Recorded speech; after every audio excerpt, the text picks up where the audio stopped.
ശ്രീല, നമ്മൾ കഴിഞ്ഞ ഒരു ചർച്ചയിൽ പറഞ്ഞിരുന്നത് കൃഷ്ണകുമാർ ജയിക്കും, BJP തന്നെയാണ് പാലക്കാട് ജയിക്കും എന്നൊരു വിലയിരുത്തൽ നമ്മൾ നടത്തിയിരുന്നു. പക്ഷെ ഇപ്പോൾ അതിനുശേഷം രാഷ്ട്രീയ സാഹചര്യങ്ങളെല്ലാം ചക്ക കുഴയുന്നത് പോലെ കുഴഞ്ഞു കഴിഞ്ഞു.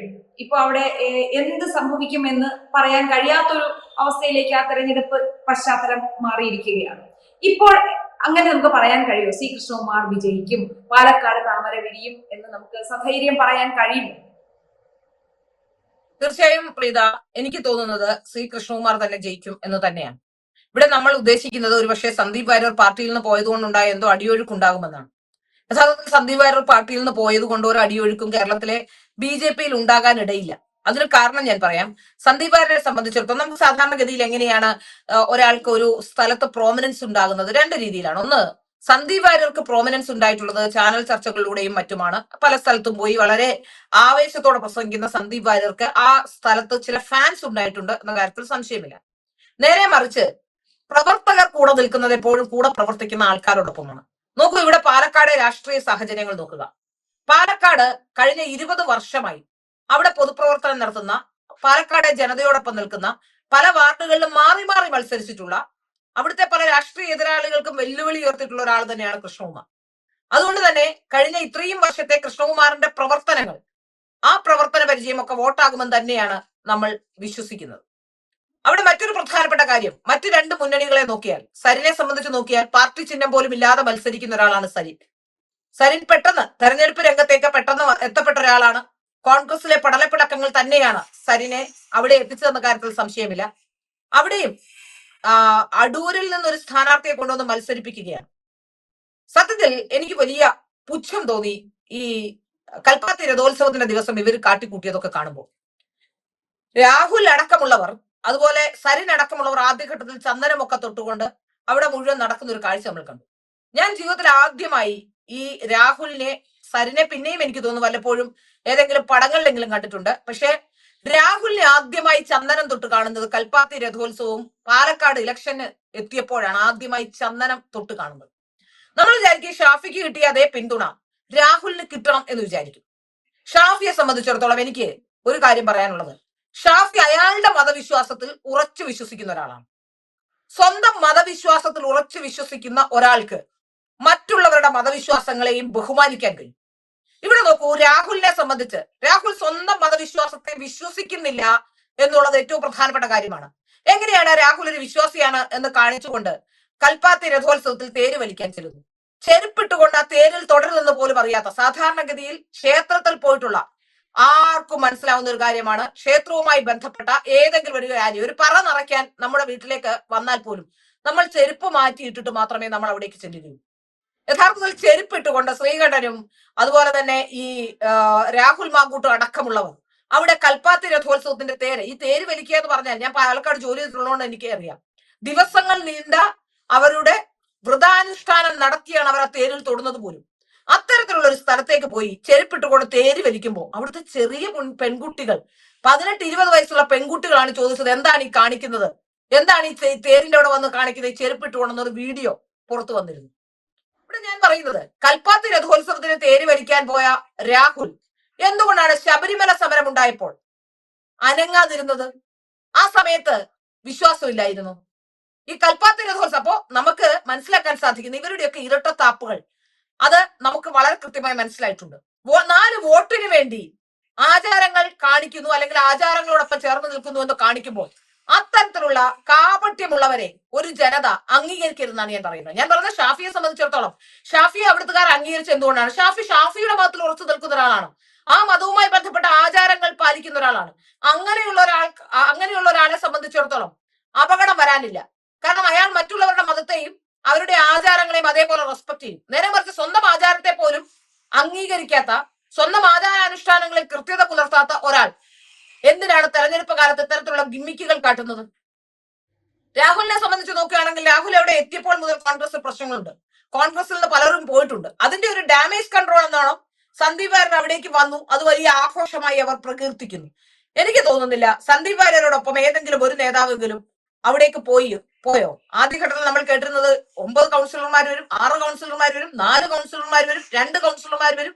അതുമാത്രമല്ല സന്ദീപ് പോകുമ്പോൾ സന്ദീപ് പ്രിയ അജയന്റെ പേര് അവിടുത്തെ മുൻ മുനിസിപ്പൽ ചെയർപേഴ്സന്റെ പേര് വരെ പറഞ്ഞുകൊണ്ടാണ് പോയത്. ആ ചെയർപേഴ്സൺ ഇന്നലെ വന്ന് പറഞ്ഞു താൻ പാർട്ടിയോടൊപ്പം ഉറച്ചു നിൽക്കും, താൻ ആദർശത്തിലാണ് വിശ്വസിക്കുന്നത്. ഒരു വർഷം മുമ്പ് താൻ രാജിവെച്ചതാണ്, പോകാനായിരുന്നെങ്കിൽ തനിക്ക് ഒരു വർഷം മുമ്പ് പോകാമായിരുന്നു, അങ്ങനെയൊന്നുമില്ല എന്ന് അവർ തന്നെ വ്യക്തമാക്കുകയും ചെയ്തിട്ടുണ്ട്. കേരളത്തിൽ ഒരു സ്ഥലത്തു നിന്നും ഒരാൾ പോലും എനിക്ക് തോന്നുന്നില്ല സന്ദീപിനോടൊപ്പം ഈ രാഷ്ട്രീയ പാർട്ടിയിലേക്കും. കാരണം സന്ദീപിനുണ്ടായിരുന്നത് സോഷ്യൽ മീഡിയയിലൂടെ ഉണ്ടാക്കിയ ഒരു തരംഗമാണ്. സന്ദീപ് അതിനുശേഷമാണ്, സോഷ്യൽ മീഡിയയിൽ താരമായ ശേഷമാണ് ഏതെങ്കിലുമൊക്കെ പരിപാടിയിൽ പങ്കെടുത്തിട്ടുണ്ടാവുക തന്നെ.